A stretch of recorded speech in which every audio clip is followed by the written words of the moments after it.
नमस्कार दोस्तों, कलयुग के चमत्कार संतों की वाणी में आप सबका स्वागत है। हिंदू पंचांग के अनुसार हर वर्ष का 8वां महीना कार्तिक होता है। कार्तिक का महीना 12 महीनों में से श्रेष्ठ महीना है। पुराणों में कार्तिक मास की स्नान, व्रत व तप के दृष्टि से मोक्ष और कल्याण प्रदान करने वाला बताया गया है। कार्तिक मास में पूरे माह स्नान, दान, दीपदान, तुलसी विवाह, कार्तिक कथा का महात्म्य आदि जो सुनते हैं, इससे अत्यंत शुभ फलों की प्राप्ति व पापों का नाश होता है। पुराणों अनुसार जो व्यक्ति इस कार्तिक माह में स्नान, दान तथा व्रत करता है, उसके सारे पापों का अंत होता है। श्री कृष्ण जी ने तो यहाँ तक कहा है कि कार्तिक का ये महीना भगवान श्री कृष्ण को अति प्रिय है। इस महीने में किया गया थोड़ा सा भजन भी बहुत ज़्यादा फल देता है। भगवान श्री हरि विष्णु ने स्वयं कहा है कि कार्तिक माह मुझे अत्यधिक प्रिय है। वनस्पतियों में तुलसी, तिथियों में एकादशी और क्षेत्रों में श्री कार्तिक भी मुझे प्रिय है। जो प्राणी जितेंद्रिय होकर इनका सेवन करता है, वह यज्ञ करने वाले मनुष्य से भी अधिक प्रिय लगता है। उसके समस्त पाप दूर हो जाते हैं और ऐसा करने से अश्वमेध यज्ञ के समान पुण्य फल मिलता है। कार्तिक माह की पूर्णिमा तिथि पर व्यक्ति को बिना स्नान किए नहीं रहना चाहिए और ये कार्तिक मास के व्रत शरद पूर्णिमा से शुरू होकर कार्तिक मास की पूर्णिमा यानी कि इस बार जो 27 नवंबर को आ रही है, तब तक कार्तिक मास चलेगा। इसमें आप कोई भी नियम ले सकते हैं, लेकिन उसे श्रद्धापूर्वक निभाइए, तभी उसका फल मिलेगा। आज हम सुनेंगे कार्तिक मास में सुने जाने वाली एक अत्यंत पुण्यदायी कहानी। एक नगर में एक ब्राह्मण दंपति रहते थे। वे दोनों प्रतिदिन 7 कोस दूर गंगा और जमुना नदी में स्नान करने जाते थे। इतनी दूर आने जाने से ब्राह्मण की पत्नी थक जाती थी। एक दिन उसने अपने पति से कहा कि हमारा एक पुत्र होता तो कितना अच्छा रहता। पुत्र के बहू आती और हमें घर वापस आने पर बना हुआ खाना मिलता और बहू घर का काम भी कर देती। अपनी पत्नी की बात सुनकर ब्राह्मण ने कहा कि तूने बात तो सही कही है, चल मैं तेरे लिए बहू ला ही देता हूँ। ब्राह्मण ने कहा, एक पोटली में आटा डालकर कुछ मोहरे रख दे। ब्राह्मण के कहे अनुसार ब्राह्मणी ने पोटली बांधकर दे दी। पोटली लेकर ब्राह्मण चल दिया। सफ़र के दौरान जमुना के किनारे बहुत सी सुंदर लड़कियां खेल रही थी। वे रेत में घर बनाकर खेल रही थी। उनमें से एक लड़की ने कहा कि मैं अपना घर नहीं बिगाड़ूंगी, मुझे तो रहने के लिए घर चाहिए। लड़की की बात सुनकर ब्राह्मण मन ही मन सोचने लगा कि बहू बनाने के लिए यही लड़की उचित है। जब वह लड़की जाने लगी तो ब्राह्मण भी उसके पीछे पीछे उसके घर तक चला गया। वहां जाकर ब्राह्मण ने उस लड़की से कहा, बेटी कार्तिक मास चल रहा है, इसलिए मैं किसी के घर खाना नहीं खाता। मैं अपने साथ आटा लेकर आया हूँ। तुम अपनी माता से पूछो कि क्या वह मेरे लिए आटा छान कर 4 रोटी बना देगी। यदि वह मेरा आटा छान कर रोटी बनाएगी तो मैं रोटी खा लूँगा। लड़की ने जाकर अपनी माँ से ये बात बताई। माँ ने कहा, उचित है, जाकर ब्राह्मण देव से कह दो कि वे अपना आटा दे दें, मैं रोटी बना दूंगी। जब वह आटा छानने लगी तो आटे में से मोहरें निकली। वह सोचने लगी, जिसके आटे में इतनी मोहरें हैं उसके घर में कितनी मोहरें होंगी। जब ब्राह्मण खाना खाने बैठा तो लड़की की माँ ने ब्राह्मण से पूछा कि क्या आपके कोई लड़का है जिसकी आप सगाई करने जा रहे हो। ये सुनकर ब्राह्मण ने कहा कि मेरा बेटा तो काशी में पढ़ने गया हुआ है, लेकिन यदि तुम कहो तो खांड कटोरे से विवाह करके तेरी बेटी को अपने साथ ले जाऊं। लड़की की माँ ने कहा, ठीक है ब्राह्मण देव, मैं इस पर। लड़की की माँ ने लड़की की खांड कटोरे से शादी करके ब्राह्मण के साथ भेज दिया। ब्राह्मण ने घर आकर कहा, रामू की माँ दरवाज़ा खोलकर देख, मैं तेरे लिए बहू लेकर आया हूँ। ब्राह्मण की पत्नी भीतर से ही बोली, हमारे तो कोई बेटा बेटी नहीं है तो बहू कहाँ से आए। दुनिया ताने मारती थी, अब बाप भी ताने मारने लगे। ब्राह्मण ने कहा, तू दरवाज़ा खोल कर तो देख। जब ब्राह्मणी ने दरवाज़ा खोला तो सामने बहू को खड़ी देखा। उसने बहू का स्वागत किया और उसे आदर सत्कार से अंदर ले गई। अब जब ब्राह्मण अपनी पत्नी के साथ नदी स्नान करने जाता तो पीछे से बहू घर का सारा काम करके और खाना बनाकर रखती थी। वह उनके कपड़े धोती और रात को भी हाथ पैर दबाती थी। इस तरह बहुत दिन बीत गए। ब्राह्मणी ने अपनी बहू से कहा कि बहू, कभी भी चूल्हे की आग मत बुझने देना और मटके का पानी खत्म मत होने देना। परंतु एक दिन चूल्हे की आग बुझ गई। ये देखकर बहू घबरा गई और भागी भागी अपनी पड़ोसन के पास गई और कहा कि मेरे चूल्हे की आग बुझ गई है, मुझे थोड़ी आग चाहिए। मेरे सास ससुर सुबह 5 बजे से गए हुए हैं, वे थके हुए घर आएंगे, इसलिए मुझे उनके लिए खाना बनाना है।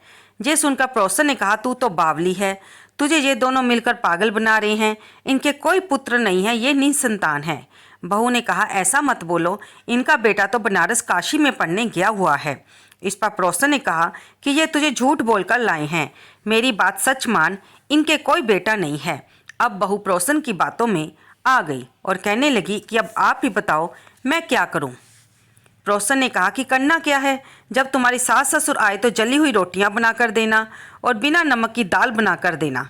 खीर की कड़छी दाल में और दाल की कड़छी खीर में डाल देना। पड़ोसन ने उससे अच्छे से सिखा पढ़ा दिया। फिर जब उसके सास ससुर घर आए तो बहू ने ऐसा ही किया। उनका आदर सत्कार भी नहीं किया, उनके कपड़े भी नहीं धोए। और जब सास ससुर को खाना दिया तो सास बोली, बहू आज ये रोटियां जली हुई हैं, दाल भी अलूनी है। बहू ने पलट कर कहा कि एक दिन ऐसा खाना खा लोगे तो कुछ बिगड़ नहीं जाएगा। सास ससुर को खड़ी खोटी सुनाकर वह फिर से पड़ोसन के पास गई और बोला कि अब आगे क्या करना है। पड़ोसन ने कहा कि अब तुम सातों कोठों की चाबी मांग लेना। अगले दिन जब भी स्नान करने के लिए जाने लगे तो बहू अड़ गई कि मुझे तो सातों कोठों की चाबी चाहिए। तब ससुर ने कहा, इसे चाबी दे दो, हमारे मरने के बाद भी तो सब कुछ इसी का ही है। तब सास ने बहू को चाबी दे दी। सास ससुर के जाने के बाद जब बहू ने दरवाजे खोले तो देखा किसी में अन्न भरा है, किसी में धन भरा है, किसी कोठे में बर्तन पड़े हैं। जब उसने सबसे ऊपर का 7वां कोठा खोला तो देखा कि शिव जी, पार्वती माता, गणेश जी, लक्ष्मी माता जी, पीपल पथवारी, कार्तिक के ठाकुर, राई दमोदर, तुलसी जी का बिड़वा, गंगा जमुना और 33 कोटि देवी देवता विराजमान हैं। वहीं पर एक लड़का चंदन की चौकी पर बैठा माला जप रहा है। ये सब देखकर उसने लड़के से पूछा, तुम कौन हो?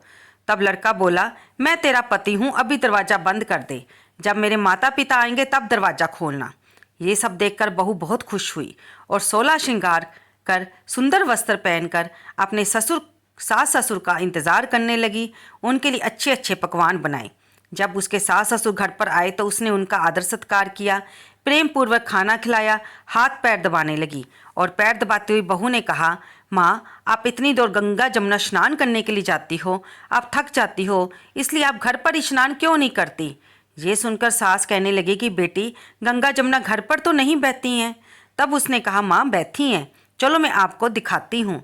जब बहू ने 7वां कोठा खोल कर दिखाया तो उसमें भगवान शिव, माँ पार्वती, गणेश जी, लक्ष्मी जी, पीपल पथवारी, कार्तिक के ठाकुर, राई दमोदर, तुलसी जी का बिड़वा, गंगा जमुना बह रही हैं और 33 करोड़ देवी देवता विराजमान हैं। वही चौकी पर बैठा लड़का माला जप रहा है। उसे देखकर माँ बोली, बेटा तू कौन है? लड़का बोला, माँ मैं तेरा बेटा हूँ। तब ब्राह्मणी ने बोला, तू कहाँ से आया है? लड़के ने जवाब दिया, मुझे कार्तिक देव ने भेजा है। माँ ने कहा, बेटा ये संसार कैसे मानेगा तू मेरा बेटा है? माँ ने कुछ विद्वान पंडितों से मदद मांगी। पंडितों ने कहा, इस पार बहू बेटा खड़े हो जाओ और उस पार माँ खड़ी हो जाए।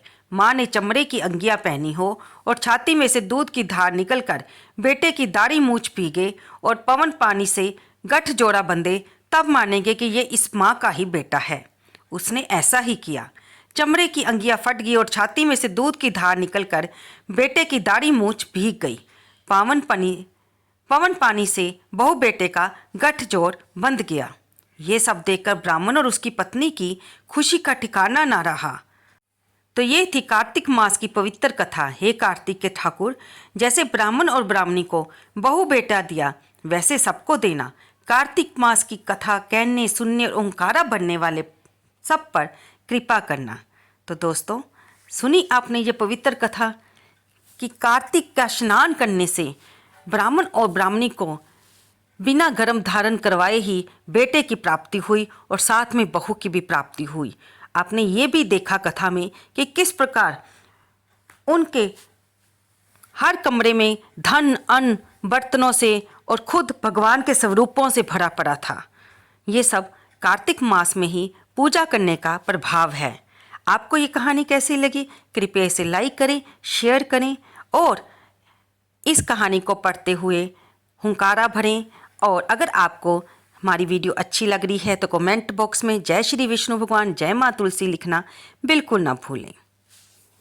हमारे चैनल पर कार्तिक महात्म्य की कथाएं भी चल रही हैं अध्याय के अनुसार, क्रमानुसार आप उसे भी सुन सकते हैं।